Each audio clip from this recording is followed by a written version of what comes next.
மருத்துவம் முதல் பொறியியல் வரை உங்கள் கனவுகளுக்கு சரியான முகவரி Indira group of educational institutions. Call 9841385858.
முதல்வர் விஜய் அவர்கள் சென்னை எக்மோர்ல இருக்கிற தாய் சேய் நல மருத்துவமனையில திடீர் ஆய்வு மேற்கொண்டிருக்காரு. அப்ப எடுக்கப்பட்ட போட்டோஸ் மற்றும் வீடியோஸ் இப்ப சோசியல் மீடியால பயங்கரமா வைரல் ஆயிட்டு இருக்கு. அங்க இருக்கிற தாய்மார்கள் கிட்ட ஹாஸ்பிட்டல்ல பேஷண்ட்டை ஒழுங்கா கவனிக்கிறாங்களா, ட்ரீட்மெண்ட்லாம் சரியா கொடுக்குறாங்களான்னு விசாரிச்சிருக்காரு. மேலும் பிறந்த குழந்தைகளை கையில தூக்கி கொஞ்சம் விளையாடி இருக்காரு. சிஎம் விஜயோட இந்த செயல் இப்ப பலரால ரசிச்சு பார்க்கப்பட்டு வருது. இப்படிதான் சமீபத்துல நெமிலி கடல் நீர் சுத்திகரிப்பு நிலையம்ல ஆய்வு மேற்கொண்டாரு. இப்போ எக்மோர் ஹாஸ்பிட்டல்ல திடீர் ஆய்வு மேற்கொண்டு பரபரப்பை ஏற்படுத்தி இருக்காரு. முதல்வர் அவர்களோட இந்த மாதிரி செயல்களால பல துறைகள்ல மக்களுக்கு முறையான சேவை வழங்கப்படும்னு சோசியல் மீடியால பேசப்படுது. மேலும் நேற்று எக்மோர் ஹாஸ்பிட்டல்ல எல்லாத்துக்குமே காசு வாங்குறாங்கன்னு சொல்லி ஒரு வீடியோ வைரல் ஆச்சு.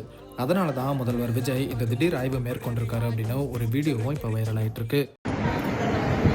சிஎம் சார் வணக்கம் சார். இது சென்னை எக்மோர் ஹாஸ்பிட்டலு, பிரசவ ஹாஸ்பிட்டலு. இங்கே நிர்வாகமே சரியில்லை ஐயா, ரொம்ப ஒஸ்துவாக இருக்குது. நாங்கள் ரொம்ப வறுமை கோட்டுக்கு கீழே உள்ளவங்களாம் வரோம். எங்ககிட்ட எல்லாத்துக்குமே காசு வாங்குறாங்க. எங்களுக்கு கொடுக்க வர உணவு எங்களுக்கு வந்து சேர மாட்டேன்து. சுத்தமே குறைஞ்சி போச்சு, சுகாதாரம் இல்லை. இந்த வீடியோவை பார்த்துட்டு நீங்கள் தான் என்னென்ன நடவடிக்கை எடுக்கணும் ஐயா. பலரும் முதல்வர் விஜய் அவர்களோட இந்த செயல்களை பாராட்டிட்டு வராங்க அப்படிங்கறதும் குறிப்பிடத்தக்கது. மருத்துவம் முதல் பொறியியல் வரை உங்கள் கனவுகளுக்கு சரியான முகவரி Indira group of educational institutions. Call 9841385858.